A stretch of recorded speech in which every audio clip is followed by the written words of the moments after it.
In the past few months, I took a look at thousands of reels and TikToks and shorts. It's kind of the same, obviously. And I studied them to see if I can figure out why some creators get crazy amounts of reach seemingly out of nowhere, while others keep being stuck, like in a flat line. And I discovered something I'm not sure many people are aware of. Some of these things actually directly translate to what we did in the last part of the last video, where we recut somebody's reel into something that for sure is gonna work better overall. And in this video, we'll dig a little deeper, and I'll show you some ways to level up your content creation skills with examples and awful mistakes that just keep your reach down, whether it's on Instagram, on TikTok, or on YouTube. It's kind of the same anyway. The first thing is something I've been seeing across the board for years, and to be honest, I thought by this time people would slowly have got onto it, but no. Most creators who don't get reach right now all get this one thing wrong. Let's see if you can actually spot it yourself. And this one's actually pretty interesting because it does so many things wrong, yet it got 1.7 million views. Do you want to know why you should never use fingerprints or Face ID to unlock your phone? Here's a piece of friendly advice from me, Eliza Orlins, a career public defender for the last 13 years. Right from the bat, if we look at it, the quality is rather bad. The background is pretty overexposed. She makes this sound kind of as her hook, breathing in, and then she starts speaking, and there's no visible caption to help people. The cuts are all a bit off, a little bit long. So generally something where we would say, well, this is not gonna work. Yet, it does work, and it got to 1.7 million views and almost 200,000 likes already.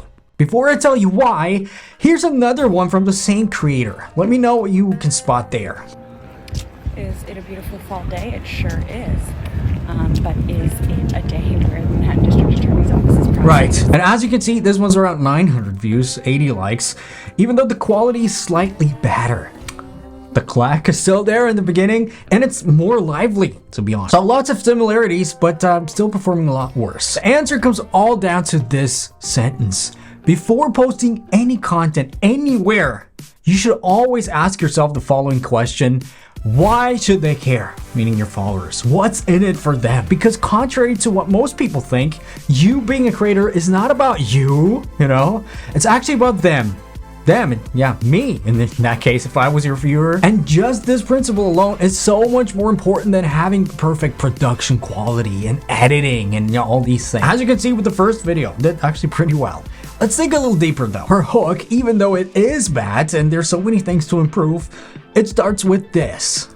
Do you want to know why you should never use fingerprints or Face ID to unlock your phone? First of all, it's you. Do you want to know why you should never? People immediately are going to be like, what should I not do? And this is the hook. This is the first hook that gets people to stop scrolling because they wonder what it is, And then it even takes it a notch further to make it even more interesting. She says, never use fingerprints or Face ID to unlock your phone, which basically almost everybody watching this video does that, using Face ID or fingerprint. So what this does is it actually hooks a predefined group of people, aka her target audience, in again, because they're clearly being spoken to. There's something in it for them. The answer of what they're doing wrong. And suddenly, if you take a look at the video right now, whereas technically the potential target audience of it would be every user on the platform, 1.7 million views is actually not that much considering. And suddenly you could see potentially she could have had way more views if the other elements would have been right. Let's go back to her second video really quickly again. Is it a beautiful fall day? It sure is. Yeah, nobody's clearly being spoken to. There's nothing in it for nobody at the first glance. And even those who continue to watch it mostly are gonna get confused even more by her specific law lingo. And it's just some complicated sentence, and it's just complicated to understand, which is actually the second big content creation trick or hack. Actually, it should be more like an important guideline, and you should be aware of it. A smart man you probably all know once said something very smart, obviously. Things should be made as simple as possible, but not simpler. And to put a little context to it, he also said if you can't explain it simply, You just don't understand it well enough. And he actually showed us a perfect example of him living this principle himself. This, I'm sure you've seen it at some point.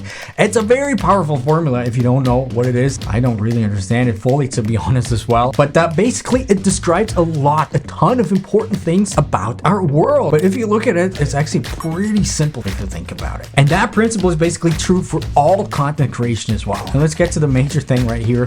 Always assume your audience is at best 10 years old. Yeah, you get the idea. Now, there's another way of getting reach without crazy content editing skills, without having to dance around or use of trending audio, because lots of people don't like it.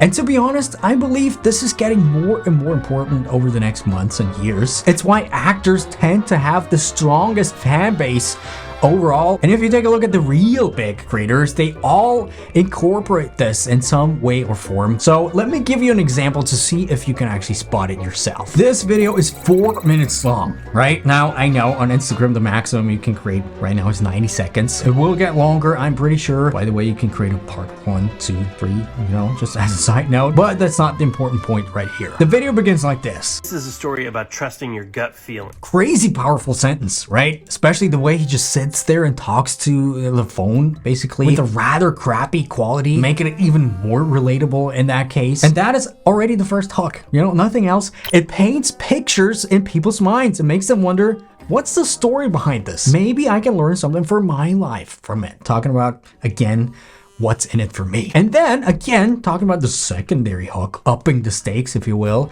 it gets even more powerful. He sets up the story further and then jumps back in time with the second sentence. In 1970, this guy named Tom has just graduated from the Massachusetts Institute of Technology with his master's in engineering. He starts working in product design for Polaroid. And basically what he's doing is he introduces a character which again paints more pictures in your head. He mentions MIT, which most people just know that's where some big minds come from. So upping the stakes even more, if you will, making it more intriguing for people.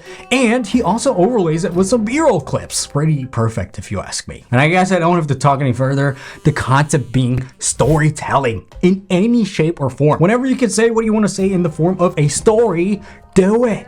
I know it's kind of complicated at first, and yeah, it doesn't really need to be a full-fledged story like this, but just incorporating certain storytelling instruments into a 12-second reel, for example, will bring you a lot further. The important thing being, whenever there's somewhat of a story involved, that's what gets people's attention. That's what gets them hooked just a little longer, because they wonder. But it's not only the attention aspect, it's also the relationship aspect, and getting people to actually remember you, right? Forming the connection. We talked about this here, which after all is really, really important in today's landscape when you just need to stand out among a sea full of creators. And if we look down, his content that doesn't get as much traction, trying to spot patterns right here is, like with our first one, lots of it is my favorite ex, my favorite parent music memories, for example, doesn't get a lot of traction. And most people who take a look at it right now, watching this video, would say, Dominik, yeah, I get it. It's not you. There's nothing in it for me. It's about my favorite memories. You should cut content like this. Wrong. Again, got you. Because while these things do perform way worse, they also serve another purpose to strengthen the relationship with those people who do watch, right? And one thing content creation algorithms, basically on all platforms, look out for is how invested people really are into a creator. The more, obviously, the better. And believe it or not, getting people hooked into your content is actually not as hard as you might think if you have the right strategy. The harder one is actually keeping them there. And in this video right here, we'll walk you through the exact process of creating a strategy that gets your content recommended crazy again, and then getting them hooked. A lot of people know about these things, so watch it right now. I'll see you there, because it's actually me sitting there live. Yeah.